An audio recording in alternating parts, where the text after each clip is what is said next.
Этимология — это, скажем так, опять-таки, это еще один пример про историю как бы с букашками, животными и Карлом Линнеем.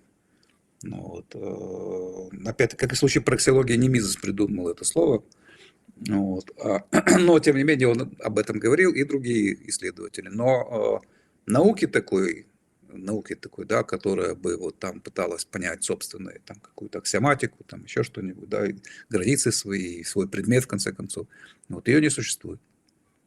Ее не существует, то есть можно говорить скорее о темологическом подходе, который Мизес описывал в своей книжке «Теория истории». Вот, применительно к истории, вот это с его точки зрения правильный подход к истории, это значит понимание, да, то есть вот этот самый вот этимологический подход. Поэтому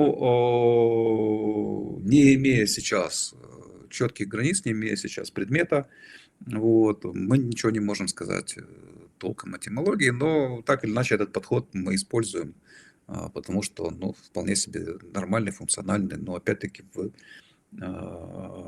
понятных каких-то пределах, понятных каких-то границах. Вот. Ну, вот так вот это можно сейчас на настоящий момент ответить. Настоящий. Точно так же, как нет, допустим, такой науки, как каталактика. Да, хотя идея вполне здравая и разумная, и высказанная, опять-таки, и Мизесом, и Хайеком. Вот.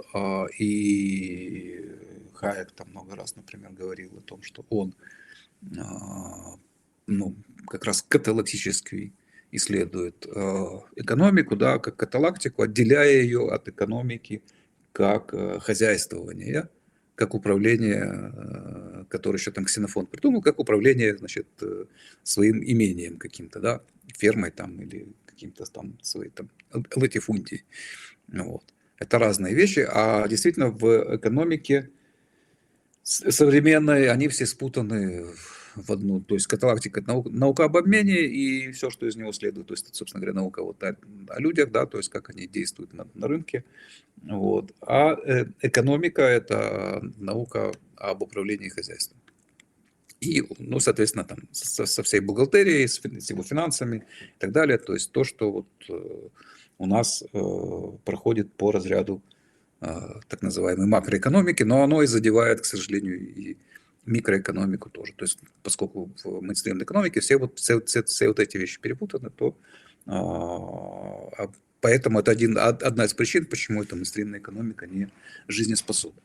Вот. Но, тем не менее, нет учебника с названием, значит, каталактики, там нет такого предмета, да, то есть нет ученых, которые называли бы себя там каталактиками, да, или еще как-нибудь. Вот. Это просто такой подход пока что остается. Вот, как этимология, то есть это все в рамках начального использования. То есть тут не надо пугаться, что, мол, когда там это был там Мизес, там, когда там был этот Хайек. Вот. В науке очень часто бывает, что идеи должны отлежаться, идеи должны стать актуальными. Вот.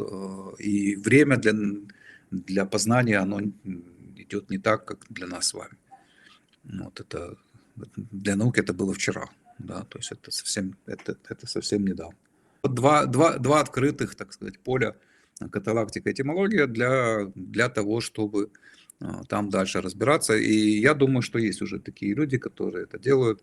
Вот надо их, если есть желание, то надо их поискать, там, посмотреть, что, как, кстати говоря, и с проксиологией, вот, попытки периодически предпринимаются такие, так сказать, ну, довести это дело до какого-то ума. Вот, потому что она тоже остается, ну, да, как можно сделать как Ротбард, то есть там построить целую книжку на проксиологических, так сказать, аксиомах, не, ну, но он дальше все равно пошел по пути как бы накатанному, все равно как бы не классической школой, вот, просто поставив в основу другие основания, да.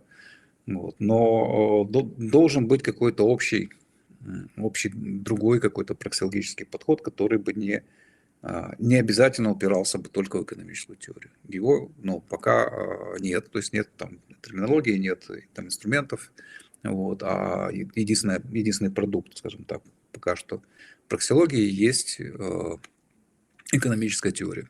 Ну, понятно, что в изложении Мизеса и Ротбарда. Ну вот, а не кого-то другого. Ну, Так то что есть, поле для работы именно ученых, вот, узких, да, которые вот, ученые там с хорошей философской базой, вот для них там как бы непаханное поле.